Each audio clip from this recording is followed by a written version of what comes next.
And we are set to go now to a 6-round fight, and this one should be interesting. A couple of undefeated fighters having at one another here, and diverse styles. If styles make fights, then in fact this could be a good one, and here's Michael Buffer to tell us about it. And now, ladies and gentlemen, we have a 6-round bout. This special bout is between two young undefeated welterweights. The referee for this contest is Dean Kromaric. Introducing first, fighting out of the red corner, wearing the blue trunks with white letters and weighing an even 148 pounds. He's from Williston, North Dakota, undefeated 11-0, 3 KOs. Ladies and gentlemen, Tocker Pudwill. And his opponent across the ring, wearing the black trunks with white letters, he weighs an even 146 pounds, from Tulsa, Oklahoma. Also undefeated, 8-0-1, 6 KOs. Introducing Wicked Wilbur Garst.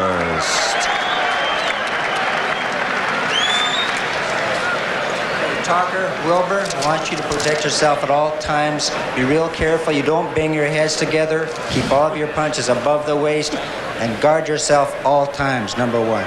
Good luck, gentlemen. Back to you. So there is a look at Tocker Pudwill, a guy who, if I ever write a soap opera, he's going to have the lead. I love his name. Tocker Pudwill. Tocker Great. Pudwill. And Will Garst, who we saw there a moment ago. Should be an interesting fight, actually. Garst is an in-your-face, straight-ahead guy. These are two nice young guys. Yeah, Pleasure really. to talk to them today. Intelligent young men, anxious to succeed, and it's a real even matchup. Yeah, it really is. This should be a very good fight. Might not be the most stylistic fight, but Well, if Wilbur Garst has his way, it won't be, because he wants Tocker Pudwill to be in the... You can't... You know what it is? If you say Tocker Pudwill, you're going to say Tucker Pudwill. That's so right. I'm just going to call him Pudwill or Tocker. I'm never going to use the two together. I'm just warning you that. That's a deal. Because you can't do the two together. Tocker is, or Pudwill, Whichever you is prefer. a student at North Dakota University in Williston. Right. He's taking up marketing management, so he's going to make his management team and the promoters obsolete after a while. Garst is showing a pretty good jab here. Pudwill, as you see him, is showing a good jab himself. That is his stock and trade. But Garst is throwing his well also.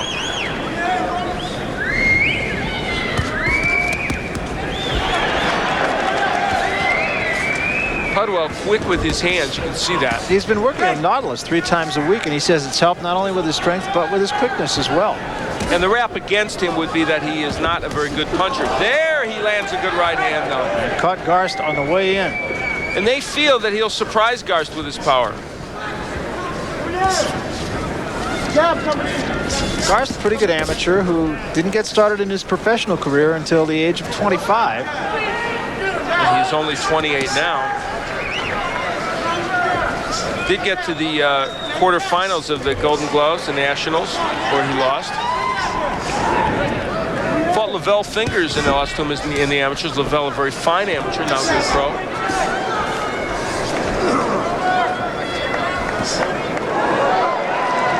Pudwill really having his way in his first round, and now using his jab as a very effective tool. Which he will need to keep Garst off of him.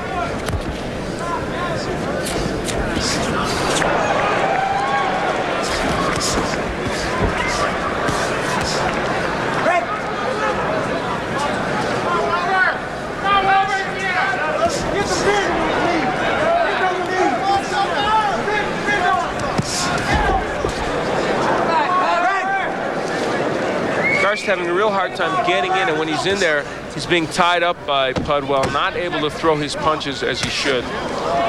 So coming to the end of the first round, and a pretty good first round for Tocker Pudwill there. I said both his names. So we start the second round. Wilbur Garst having a little bit of trouble getting inside on Tocker Pudwill. Ergo, we gave that first round to Pudwill. He was really, I mean, he had the spot going the way he wanted it to.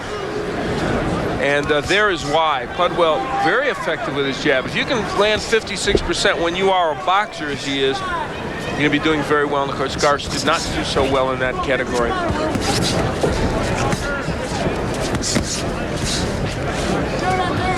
They want very much to take away the right hand of Will Garst. He did land a couple in the first round, Barry, but it wasn't as effective as he would like. This is a 6-round fight. Tocker Pudwill in the blue trunks, Wilbur Garst in the black trunks, both undefeated. Garst with 6 knockouts and his 8 wins with a draw.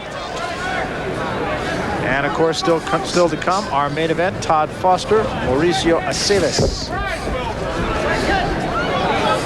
Noise level will go up significantly in this place. But again, a very nice crowd here. Very in good. Bozeman. Maybe even more than the 6,000, because they told us it was 6, but they had a good walk-in sale. Sure looks like it, doesn't it? Yeah.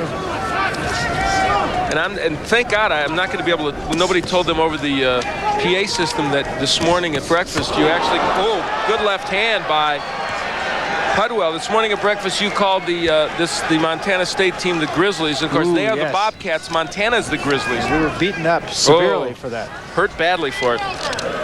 And I knew that. But I did not know that. Weird and wild stuff. Meanwhile, back at the fights. And Pudwill did get a left hand in, but he took a right hand from Garst in that last exchange, too. And again, Pudwill has him on the outside of his punches. Even could risk throwing that uppercut from long range and not get hit with it. Will Garst must get in and make this a brawl, but he must be effective on the inside. Having a hard time getting past that jab. There it is, boy. On cue from Tocker Pudwill. And another good example of the fact that you don't have to have a jab that knocks you backwards to have an effective jab.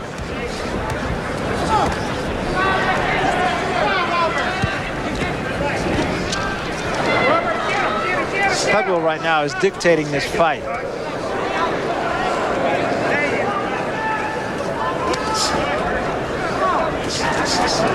And again, the jab just continues to land to the head of Garst. His jab connect percentage has got to be excellent.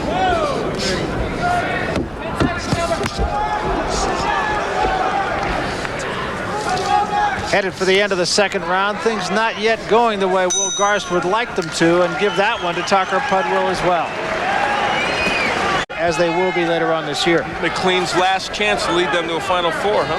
Guy who I am very fond of. I think he's an outstanding player. I think he gets bad rapped a lot because he plays a little bit out of control sometimes, but I like him a lot, and I think he's going to be a big-time player. And right now, Tocker Pudwill is hoping he can move into the big time, and the way he's boxing, showing some progress toward that. And there are the total punches. You see the big edge for Pudwill. Even though Garst has thrown almost as many, his percentage is extremely poor. Just like to send some get well wishes out to David Feldy, a young boxer, good friend of Todd Foster's, watching tonight in Missoula, and he's under the weather. We hope he hears us and gets our get well wishes. A little bit of blood now under the left eye of Will Garst, on the cheek actually. Nice counter right hand by Pudwill. Garst a little bit wild. And the right hand that Will Garst had so desperately wanted to land just hasn't been there, and he's been reduced to throwing more left hooks. And he doesn't throw that punch too well. Pudwill wants to move up to 8-rounders, and they want to see how he does here. Oh, there's the right and the left hook by Garst. Let's see if that gave him a wake-up call. A little blood from the nose of Pudwill now.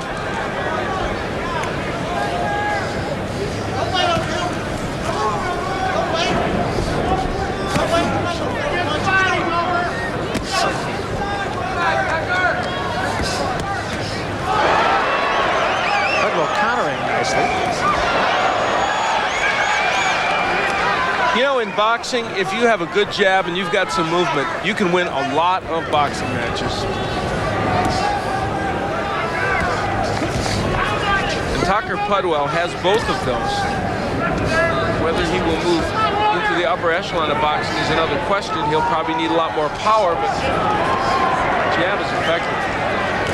A lot of blood actually from the nose of Pudwill now. We'll see what they can do about that between rounds.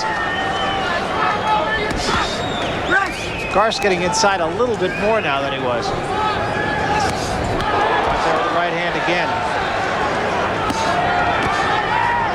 round for Will Garst. Now there's a cut, I believe, above the eye of Garst. Above the right eye, I think.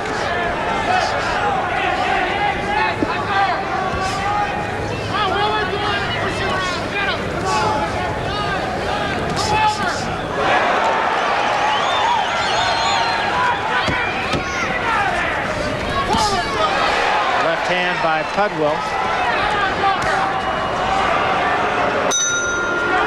Good round for both men.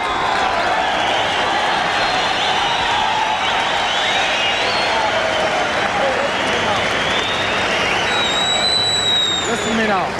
Does not appear to be a serious cut over Garst's eye, and you were looking in Pudwill's corner now. He's burned out. Okay? You're in great shape. We're going hard to this guy this time. Okay, take some deep breaths, Wilbur. Don't start lunge. Get your breath. Yes, sir. Get your breath. Deep breath. Start lunge. Well, it doesn't really appear to be much of a cut as you look at the right eye, and it was the right eye where I saw the blood, but that could have come from another place. Yes, sir. Yeah, very possible. I think the left eye is a little bit more of a problem for him.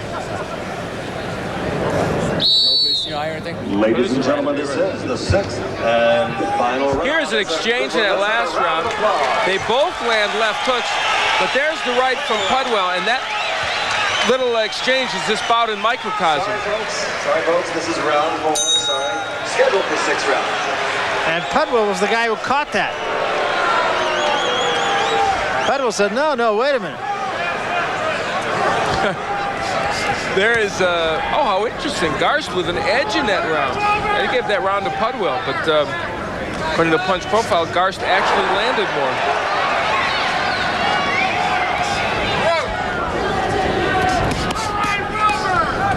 On your card after 3 is shutout. I've got Pudwill winning all 3 rounds. And that's the reason why. From the outside, he has just been so effective.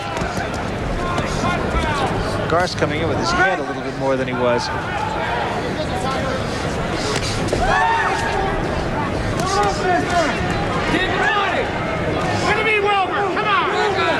Whereas Garst got a late start in boxing, Pudwill only 20, had over 130 amateur bouts, won a number of regional Golden Glove titles in the North Dakota area. Another one of the many guys in the state of North Dakota who started fighting because of the immense popularity of yeah, Virgil Hill, an excellent light heavyweight champion who really began, as you said, that rush to boxing by a lot of young men who maybe were doing other sports and thought, I'd like to try this.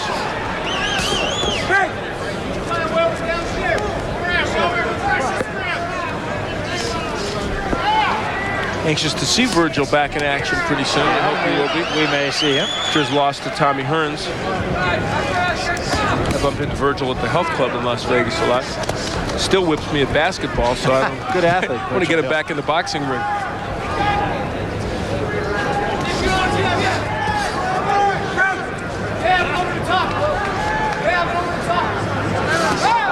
There's the left hand after Garst missed.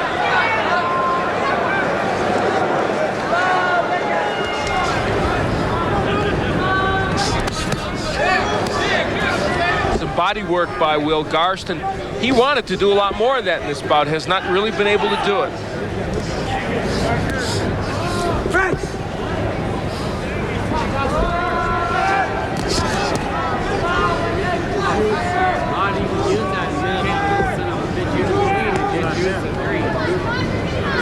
The bottom line of this fight is Pudwill is just not allowing Garst to get inside, and that was Garst's game plan. Keeps walking into jabs. Here's the hook by Garst, but Garst keeps walking into that Pudwill jab.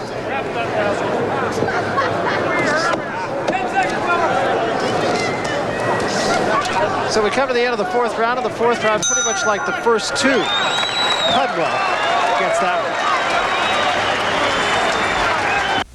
And we start the 5th round. You didn't miss anything. Tocker Pudwill in the blue trunks, Will Garst in the black trunks. There's the jab and the straight right hand by Pudwill. And the jabs, as you can see, are the difference in the fight. It really is. I I mean, that is what has made Pudwill, in my opinion, dominant in this match. Break! Break! Well, Pudwill and his people said this bout will tell us if we're ready for 8 rounders. A lot of that will be determined on how well he fights in these rounds now, the final stages of this match.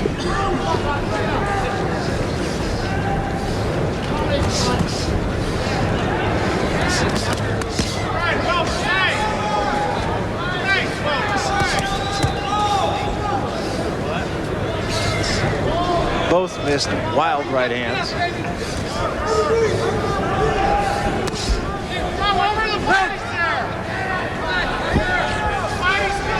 One thing that Pudwill has succeeded in doing is taking away the right hand of Garst, excuse me. Which is something he said he wanted to do. That was, yeah, and he felt if he kept Garst busy, that he would be able to do that. and he's doing that pretty well too. There you go, come on. Keep digging the body, man. Stay along, dig the body. Get down, Wilbur. Get the body, get the body. There's the jab of Pudwill setting up the lead right hand. That's always there. Get the body, Wilbur. The other thing that Garst has not done too well in this bout is cut off the ring. He's allowed Pudwill to move pretty much at will, and this is not a huge ring, as we pointed out in the first bout, where Lee Cargill we thought would be moving more, but it ended up he wasn't.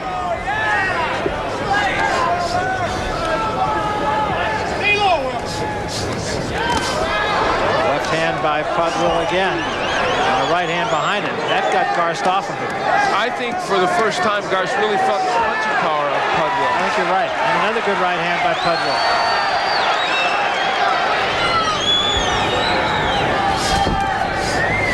And that is something, as we noted earlier, they really are working on with Tocker. They want him to work on it with the Nautilus and other things. They want more power from him. They know he'll need it as he steps up.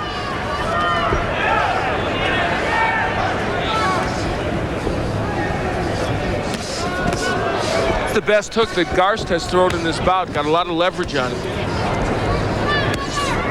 But again, a case of too little too late as Tocker Pudwill continues to perhaps throw a shutout against Will Garst. Here's Tocker Pudwill landing an excellent right hand over a lazy jab of Will Garst, and we get into the 60th final round. And it would seem that Will Garst would have to get Tocker Pudwill out of there, and he's shown no indication that that might be in the offing so far. Here are the numbers through the first 5 rounds, and Pudwill with a considerable edge, and that's mainly on the jab. And good jabs. Jabs that are strong jabs that have pushed Garst back in many instances.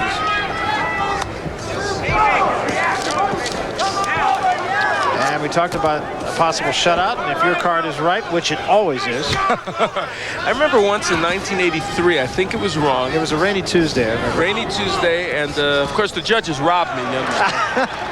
Anyway, yeah, I think Pudwill is in control, and you see why he's in control. And now setting down on his punches even more, Barry, really thinking to himself, may take a shot at knocking this guy down or out. Nice combination that time. 2 jabs and a right hand. And the trick here will be if he can get Garst going backwards. Garst has pretty much been coming forward throughout the match.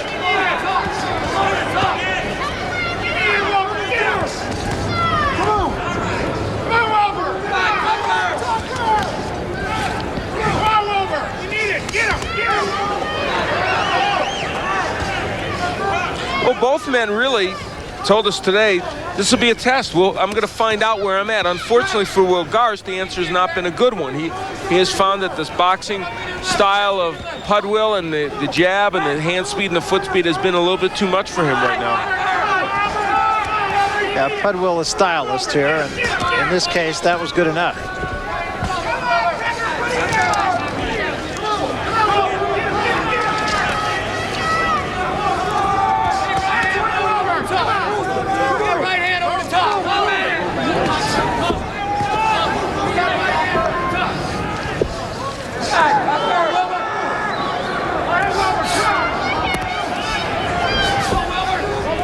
Will Garst is now reduced to winging wild left and rights, and mostly they're not getting there. 30 seconds, Wilbur. Desperation setting into Will Garst. He's trying, but it is, you know, a very awkward attempt at this point.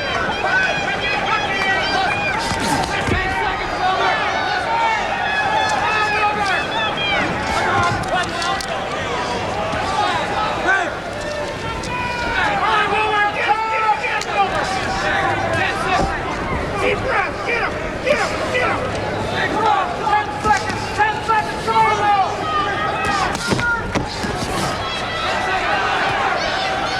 Rest that back. Get him again. Get him again, Wilbur. And it's over. And Tocker Pudwill with a pretty impressive performance by and large. He did exactly what he needed to do as you look at him reveling in what he believes will be a victory, and a popular one, if we can judge by this crowd, showing a lot of enthusiasm for his effort. Crowd getting something of a wake-up call here. They've been pretty quiet through the first couple of fights before we went on the air, and the first fight that we had on the air here, but they are starting to wake up now. And of course, still in the offing, Todd Foster, Montana's own, and Mauricio Aceves. Well, a reminder that the NFL coming away once again this Sunday here on ESPN Houston Oilers. Boy, what a good football team they are against the up-and-down Cleveland Browns football team. That's Sunday night right here on ESPN. Let's take a look at some of the numbers from this fight. Well, the edge even bigger for Pudwill after that excellent last round, landing right around a 49% in terms of punches landed, and that is because when you've got a good jab, your percentage is going to be very, very high. So Will Garst trying to lead a few cheers here, but I believe in the end the cheers will come for the other man. As we await the decision here, here's a look at Tocker Pudwill.